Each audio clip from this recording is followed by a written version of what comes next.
Kubera channel స్వాగతం అండి. So ఇప్పుడు వచ్చేసి ఒక 4 IPOs గురించి డిస్కస్ చేద్దాము. వాటిలో మనం ఏమన్నా తీసుకోవచ్చా లేదా అనేది ఒకసారి చూద్దాం. ఓకే, సో ఇప్పుడు చూసినట్లయితే మనకి ఫిన్బర్డ్ ఫైనాన్షియల్ సర్వీసెస్ మనకి SME IPO కింద ఇది వస్తుందండి. SME IPO కింద వస్తుంది. And as on date 1.21 times subscription అయింది. సో మనకు ఓన్లీ 1 డే ఉందండి, 10th. సో ఇది 1 డేకి మనకు వచ్చేసి ఆల్రెడీ 2 days కంప్లీట్ అయింది. జస్ట్ 1 డేకి ఇది వచ్చేసి ఈ సబ్స్క్రిప్షన్ అయితే రికమెండెడ్ కాదు. సో మనం వచ్చేసి దీన్ని ఇక్కడే మనం ఎప్పుడైనా SME IPOs more than 50 times ఉంటేనే మనం దాన్ని క్యాలిక్యులేషన్లోకి తీసుకోవాలి. Next curious life sciences subscription వచ్చేసి 1 డేలో మనకు వచ్చేసి జస్ట్ 3 times అయింది. స్టిల్ వచ్చేసి దీని యొక్క GMP చూసి మనం డిసైడ్ చేద్దామండి. సో అంత మనకు కమాండింగ్ లైఫ్ మనకి అంత కమాండింగ్ అయితే నాకు అనిపించట్లేదు. ఈ షైనింగ్ టూల్స్ వచ్చేసి 0.49 times సబ్స్క్రిప్షన్ అయింది. సో ఇది మనం ఇక్కడే మనం అవాయిడ్ చేసుకోవచ్చు. SME IPOs మనకు వచ్చేసి at least first day double digit మనకి అలాట్మెంట్ ఉంది.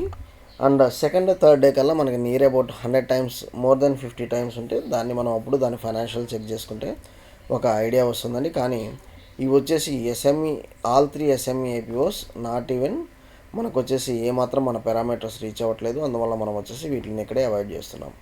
నెక్స్ట్ పైన్ ల్యాబ్స్ అండి. పైన్ ల్యాబ్స్ వచ్చేసి ఒక main board IPO. So main board IPO ఎప్పుడైనా మీరు చూసినట్లయితే మనకు వచ్చేసి 221 అప్పర్ ప్రైస్ లిమిట్ ఇచ్చారు. అండ్ 67 shares మనకు చూసుకోవాలి. సో నియర్ అబౌట్ వచ్చేసి మనకి 14,070 rupees అంటే మనకు లోవర్ లిమిట్ తీసుకున్నారు. సో మనకి అప్పర్ లిమిట్ అంటే ఇది నియర్ అబౌట్ 14,700 దాకా అవుతుంది. సో నియర్ అబౌట్ మనకి 15,000 ఉండాలి ఏదైనా మెయిన్ బోర్డ్ IPOకి.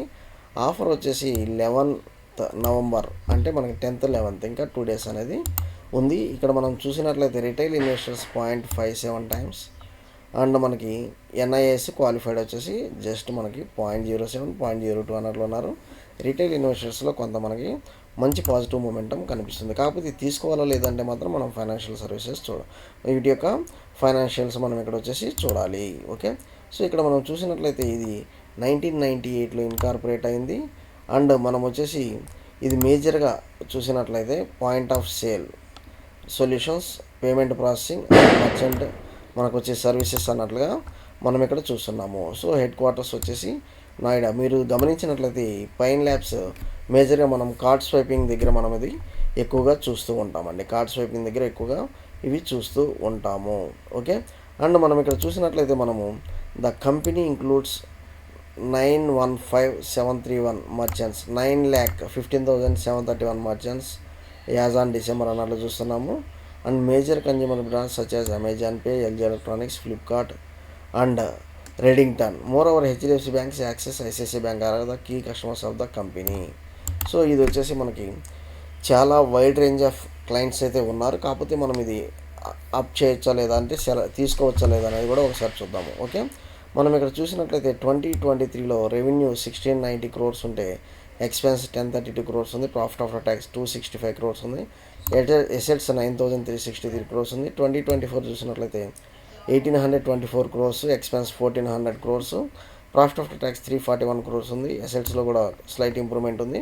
2025 చూసినట్లయితే మనకి 2,327 crores, expense 1,622 crores, profit after ట్యాక్స్లో అయితే మనకి నెగిటివ్ అయితే ఉందండి. One compared with previous year మనకు పడతాం చూస్తున్నాము. ఎసెట్స్ అయితే పర్లేదు, ఇంప్రూవ్మెంట్ అయితే కనిపిస్తుంది. And June so first quarter చూసినట్లయితే మనకి ఇది వచ్చేసి జస్ట్ మనకి 4 crores కనిపిస్తుంది. 4 crores కనిపిస్తుంది. ఓకే, ఎక్స్పెన్స్ అనేది విపరీతంగా పెరిగింది అన్నట్లు మనం ఇక్కడ చూస్తున్నాము. సో ఫైనాన్షియల్ రిపోర్ట్ నాకు అంత స్ట్రాంగ్ అయితే అనిపించట్లేదు. ఓకే, సో ఇప్పుడు ఏదైతే 4 మనం డిస్కస్ చేసామో వాటి యొక్క గ్రే మార్కెట్ ప్రీమియం కూడా చూస్తాము. ఇక్కడ చూడండి, పైన్ ల్యాబ్స్ వచ్చి just 2.26%. So main board IPO కూడా అంత డిమాండ్ అయితే నాకు ఇక్కడ కనిపించట్లేదు. నెక్స్ట్ వచ్చేసి Finbird financial solutions 0, curious life sciences 5.46, shining tools 6.41. So వీటికి ఏది కూడా మనకు వచ్చేసి GMP అంత కమాండింగ్ లేదు. కాబట్టి మనము వచ్చేసి ఈ యొక్క 4 ఏదైతే ఉన్నాయో సో ఈ యొక్క 4 IPOs ఏదైతే ఉన్నాయో మనమైతే రికమెండ్ అయితే చేయటం లేదు. ఓకే, థ్యాంక్ యూ అండి. Follow for important updates Kubera channel.